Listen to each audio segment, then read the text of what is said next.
అరే మావా, ఆగండి ఆగండి. ఒక్క పండు కోసం ఈ చింకుకోతి చేసిన ఓవరాక్షన్ చూస్తే మీరు పక్కా నవ్వుకుంటారు. అసలేం జరిగిందో తెలుసా? ఒక పెద్ద అడవిలో మన చింకుగాడు ఇంకా బాబు ఏనుగు ఉండేవారు. ఇద్దరూ దోస్తులే, కాని మన చింకుగాడు మాత్రం మామూలోడు కాదు, ఫుల్ అల్లరి. ఒకరోజు అడవిలో ఒక స్పెషల్ పండు చెట్టు కనిపించింది. ఆహా, ఆ పండ్లు చూస్తే నోరూరిపోవాల్సిందే. వెంటనే చింకుగాడు చెట్టెక్కేసి పండ్లన్నీ తనకే కావాలని గట్టిగా పట్టుకున్నాడు. మన బాబు ఏనుగు వచ్చి, ఒరే చింకు, పంచుకుంటేనే కిక్రా మావా అని చెప్పింది. కాని చింకు వింటాడా? నోవే, ఇవన్నీ నావే, ఎవ్వరికీ ఇవ్వను, పో అని ఫుల్ అహంకారం చూపించాడు. సీన్ కట్ చేస్తే దడేల్మని పెద్ద గాలివాన.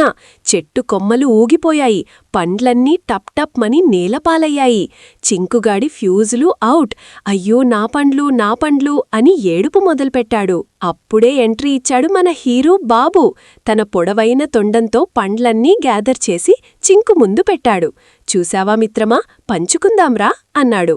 చింకుకి బుద్ధి వచ్చింది. సిగ్గుపడుతూ, సారీ బాబూ, అందరం తిందాం అన్నాడు. అంతే భయ్యా, అడవిలో ఫ్రూట్ పార్టీ షురూ. అందరూ కలిసి తింటే ఆ మజానే వేరు కదా. సో దీని బట్టి మనకి ఏమర్థమయ్యింది?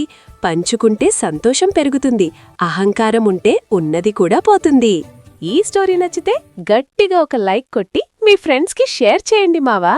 మరిన్ని కథల కోసం సెలెక్ట్ మీని ఇప్పుడే సబ్స్క్రైబ్ చేసుకోండి. బాయ్.